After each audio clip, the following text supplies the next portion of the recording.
Hi, Amy Shaw, the Soul Whisperer here. Today I want to talk about psychic development and how it relates to the shamanic path. The reason I am thinking about this is recently I did make a video talking about the definition of shamanism as it was delivered to us through a gentleman by the name of Nicholas Breezewood. And if you don't know who Nicholas is, he is the editor, founder of the Sacred Hoop magazine, which is the premier shamanic magazine. It's been around for quite a while. It's probably at this point the only long-standing shamanic magazine that there is. And so obviously Nicholas has a voice, a strong voice. He is the gatekeeper in a sense of defining shamanism in our modern cultures. And so I want to go over his definitions again, as it relates to psychic development. So Nicholas says, first, I'm going to read two definitions because they're similar but slightly different, which are posted on his Facebook page. So pretty easy to access this. He says, a shaman goes into a repeatable self-induced trance during which they either 1. Leave their body and go to the spirit world to talk, negotiate, trick, or fight the spirits in order to make changes in the physical world. Or 2, spirits come from the spirit world, mostly either shaman ancestors or local gods or land spirits, who work through the shaman to heal or give advice. Shamans also do other spiritual work which does not involve trance, such as blessing, cursing, making offerings to the spirits, and divination, etc. But if a path or tradition does not include communicating with the spirits while in a trance state, it can't really be classed as shamanic.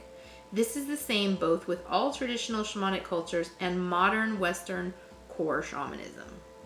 There are many cultures who work with spirits in powerful ways, but whose medicine people and healers don't go into trance in this way.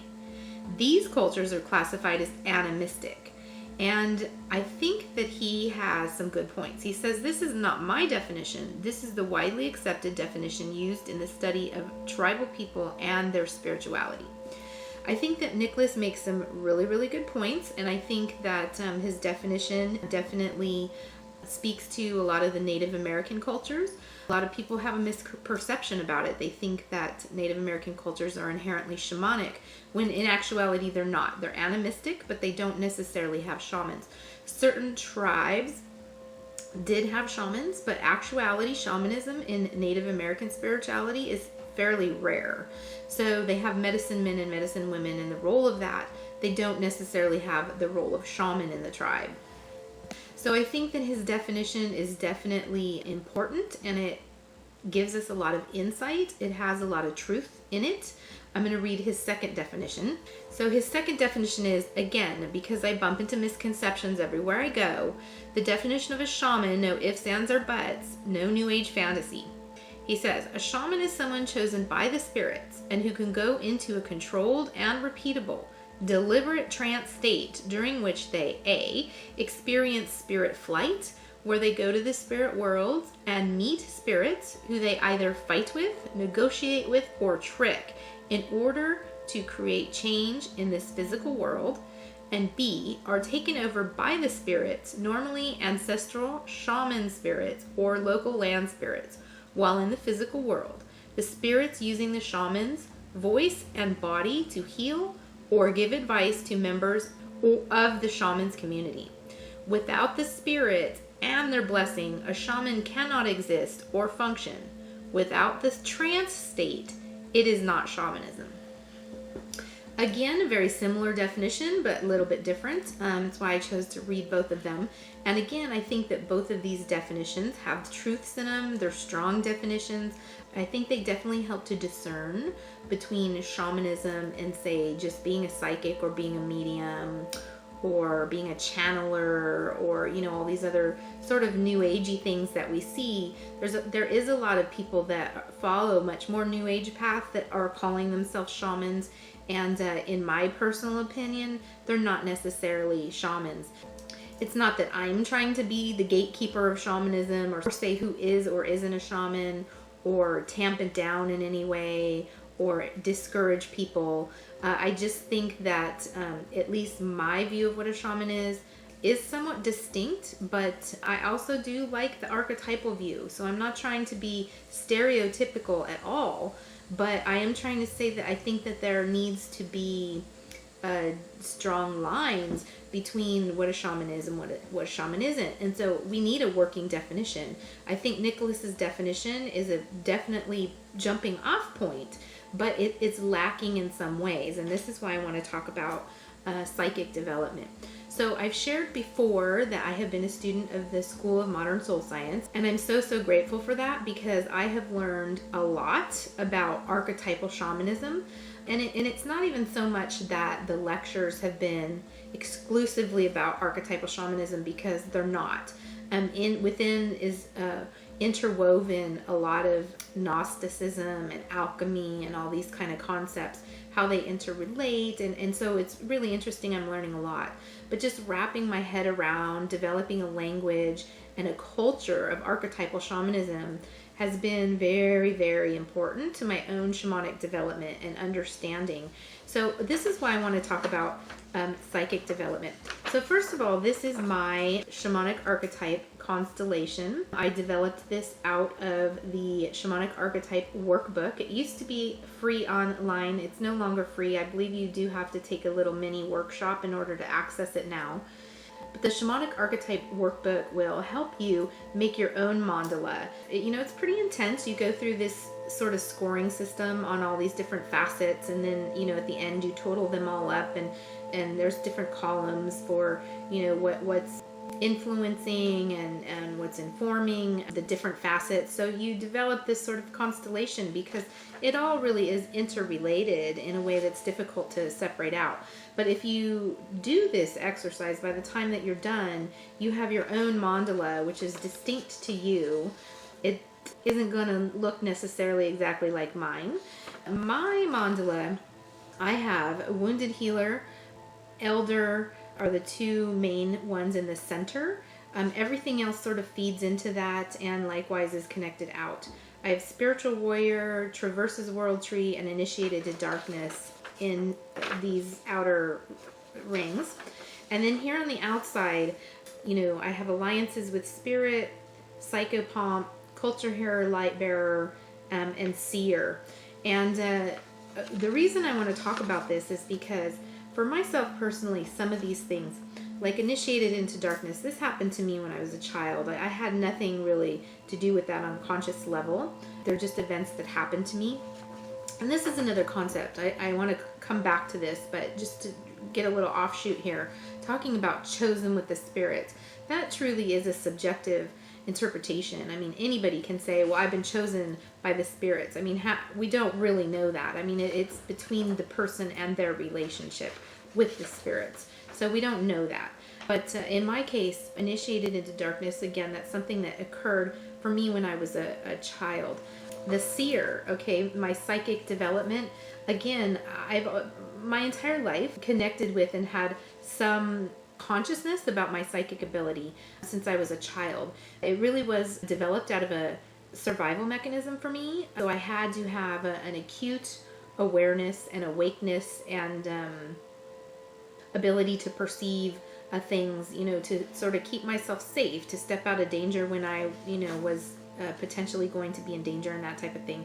So I developed very early on in my childhood this sort of coping mechanism, which really involved, my higher senses and being connected and intuiting things on a different level that a lot of people didn't. I didn't realize that I was special or different in any way.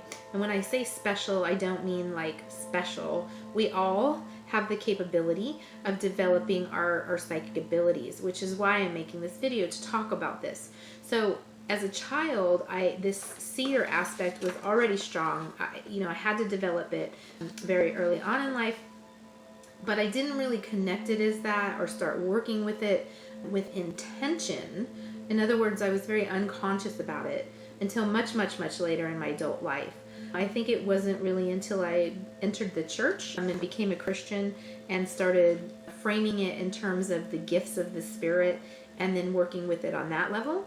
And now that I no longer am a Christian and I'm a practicing shaman, it's a whole different sort of level of tapping into it.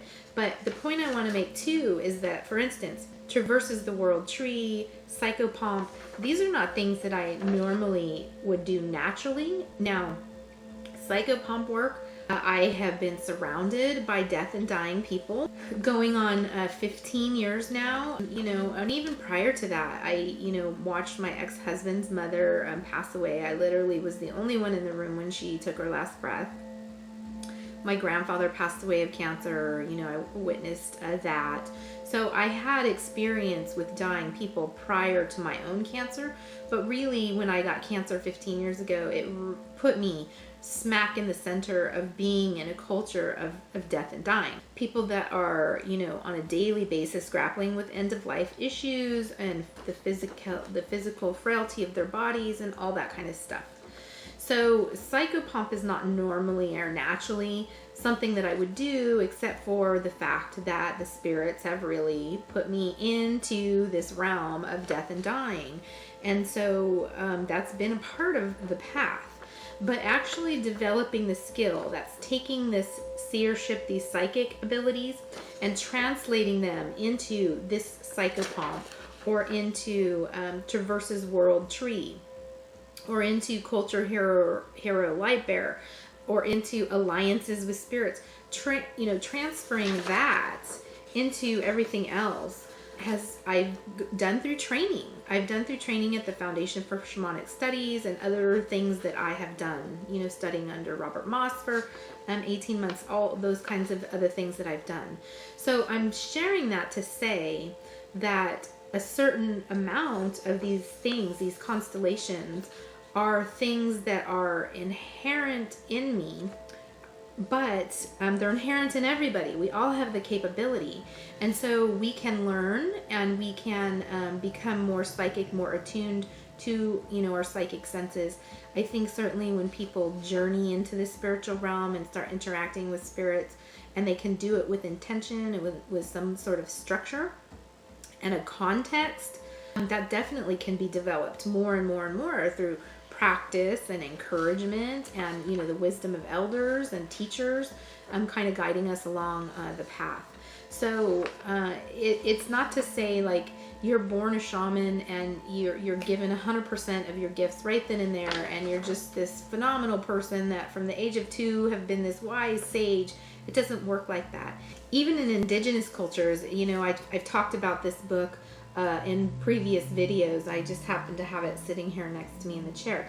But even in indigenous cultures, as Martin Pritchell talks about in this book, there's apprentices and there's master shamans who are teaching the apprentices how to do these things. So shamans are, in a sense, born, and it's the shape of their soul, but they also have to be developed, and that's a legitimate aspect of shamanism. What happens when a shaman, someone born to be a shaman, maybe somebody that has already some of these facets of the archetype, but they're a failed initiate. They aren't developing these things, in service to other people, and they start to suffer. They get sick in physical, emotional, spiritual ways. They become addicted. I mean, I've talked about that a lot before too, what failed shamanic initiation can look like. So the point of it is, though, is that, developing your psychic skills, your seership abilities, is a very important foundational part of shamanic practice.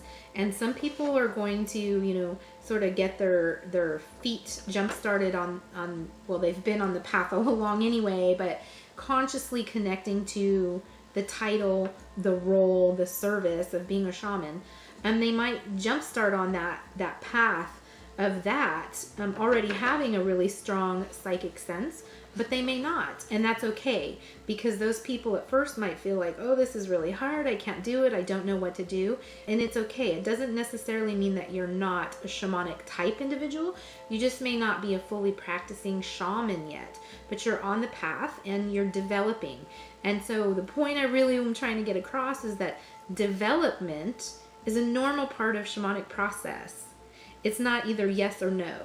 And so I think that in terms of definitions that, like Nicholas's, which, you know, as I said, are not outlandish at all. I think they're very solid, fair definitions. I think the part that they lack, though, is that they often don't take into account that the archetype of shamanism represents a whole entire constellation of things. And each person's going to have there's 25 facets. Obviously, you don't see 25 facets here on my paper because I'm not strong in all 25 of them. These are the ones that I am strong in. This is my picture of what I look like as a shaman in the work that I'm doing. Other people might have a whole different constellation of the 25. They might not have any of the same ones I do, or there might be overlap, that type of thing. And so I think that definitions like Nicholas's miss out on the development aspect, the personality aspect, you know, the soul imprinting, the soul calling aspect of shamanism. And so I think it's really important to talk about that and include that in the definition.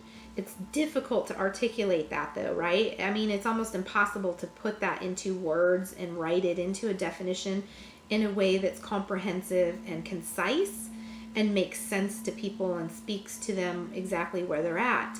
But the point I'm trying to make is what should be in the definition is more of this concept of development and one's interpersonal relationship with each facet in their own archetypal expression of shamanism. You know, just being a psychic is not enough. I can tell you that many of the people who have come to me for help have told me that they have seen psychics or mediums or tarot readers prior to coming to me. And a lot of the work I've had to do with those people who have reported that they've done that is curse extraction, because these psychic people are actually laying curses on other people. And how they do that is they're telling them the information. Oh, this is going to happen. This is, you know, this is what I see in your future. This is what's going to happen. And then that's a curse. The person holds on to that instead of opening themselves up to the unlimited potentiality of who they are. They end up boxing themselves in and, but the psychic said this is going to happen. The psychic said this is going to happen. Even if it's so supposedly a positive or a good thing that's going to happen. That can actually thwart you from doing the things you need to do or taking the path that you would have taken if you hadn't had that information, because you're sitting waiting for this thing to occur as if it's going to occur without you being a part of that.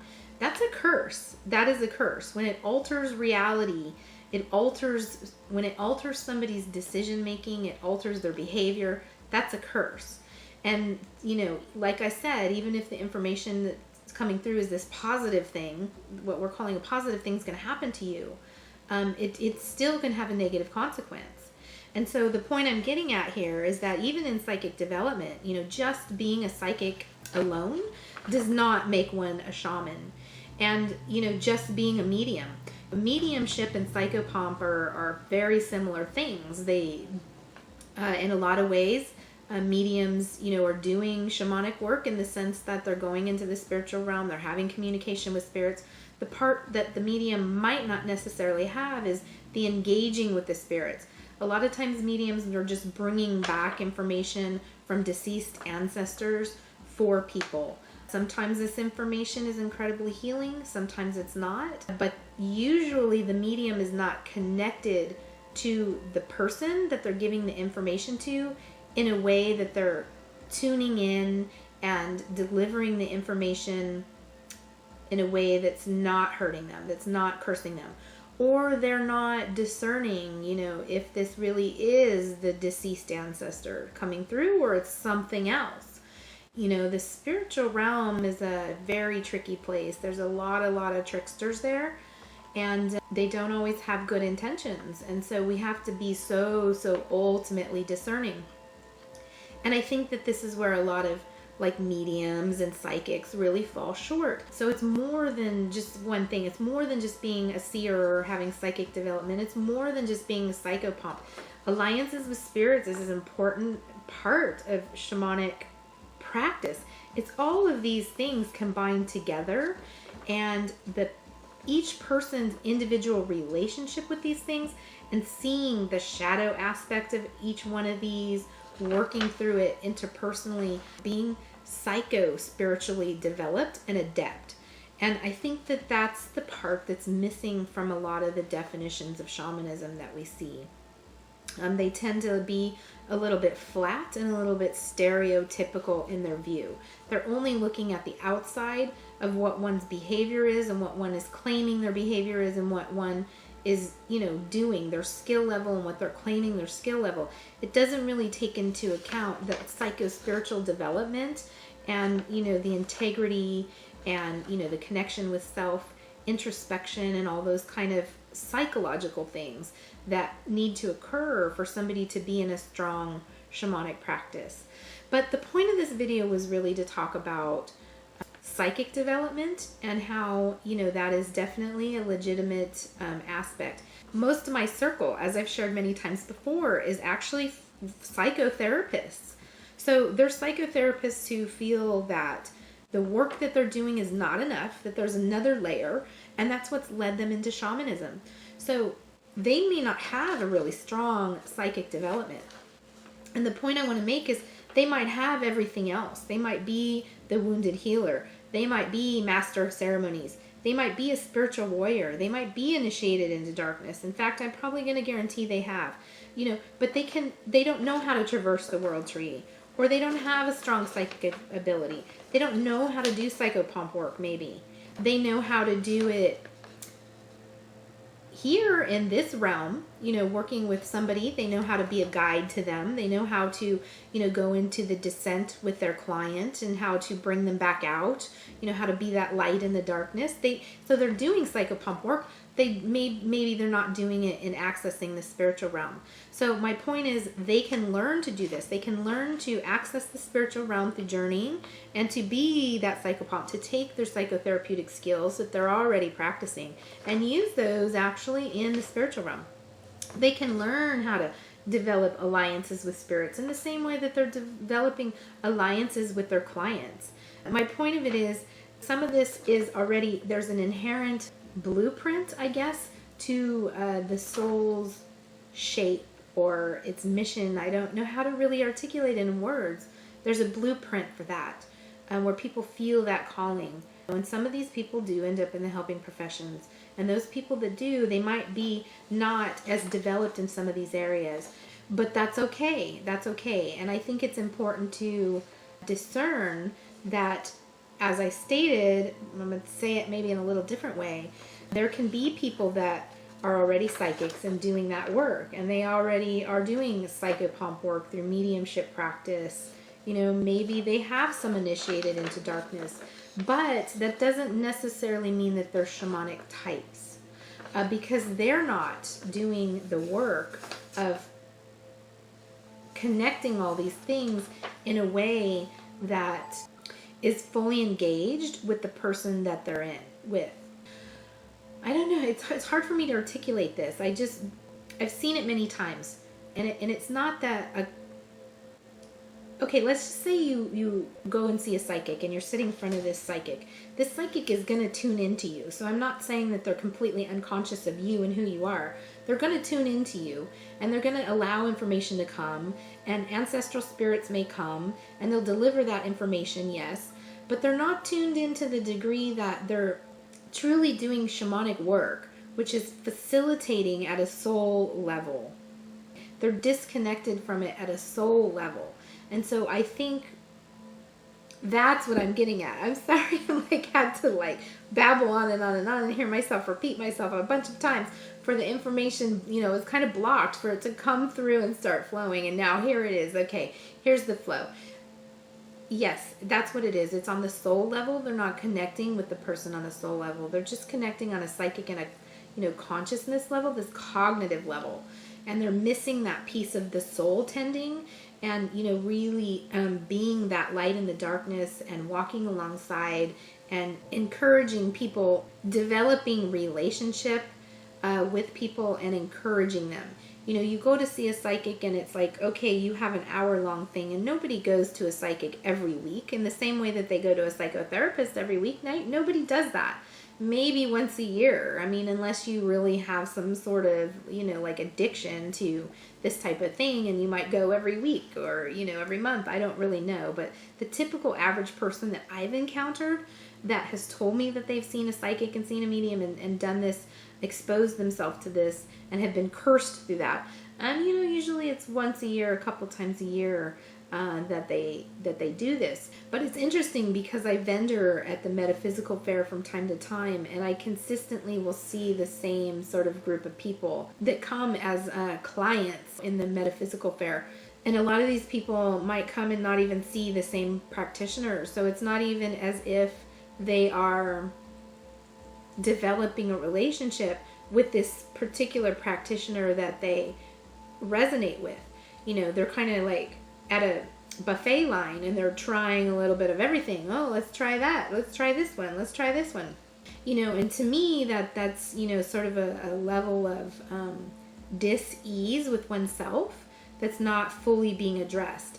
If it was being addressed by the practitioner, then that person wouldn't need to keep coming back and trying all these different flavors at the buffet line. In essence, they're seeking for something. They're not feeling fulfilled. They haven't actually found themselves. And so some pretty significant soul retrieval probably has to take place.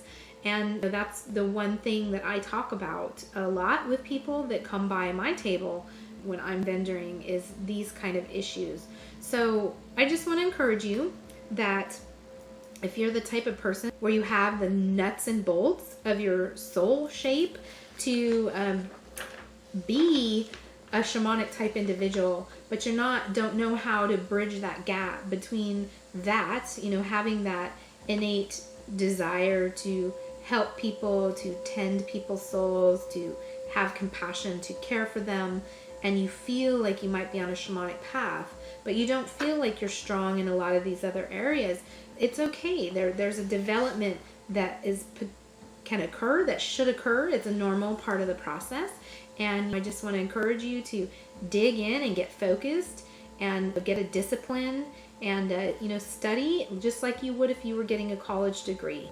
It takes that level of commitment, and some of it will just come naturally and organically in the time that it's supposed to come. And so you sort of like getting in and forcing it. I'm not suggesting that, but I am suggesting you can't just sit back and willy-nilly do nothing and expect that you're going to have any development, because what happens is this failed initiation and you end up frustrated and unhappy, and then you self-sabotage, and it's just a spiral down. So how you really get out of that spiral is getting focused on, hey, I'm a shamanic individual and I want to develop myself to get to the point of being in shamanic practice, to be in that fully embodied shamanic individual that's serving my community. And when to do that, the spirits don't do it for you. They guide you. They're your allies. They teach you. They do all these things, but you have to do the work. You have to do the work in connecting with them, developing the alliances, developing the relationships, staying open and tuned to them, and all of that. You have to do that work. That's development. So I just want to encourage you in that, that you can do it. It's possible. And, to keep going and stay focused and do the work. Just do the work. So I love you guys so much. As always, thank you for watching. If this resonates with you, you could please share the video or at least thumbs up it. That would be great. And if you want to get a hold of me, I am in shamanic practice in the Austin, Texas area. And so if you're in Austin or you're willing to travel to Austin, I would love to meet with you in person. And if you're not, it's okay. I still do offer distance sessions, and I would love to talk with you. So you can get a hold of me in a lot of different ways. If you look around my channel, you'll find links to my Facebook pages. You can message me through there. You can email me. You can leave me a message here on YouTube. Get me through Google+. I mean, there's so many different ways that you can get a hold of me. So I love you guys so much.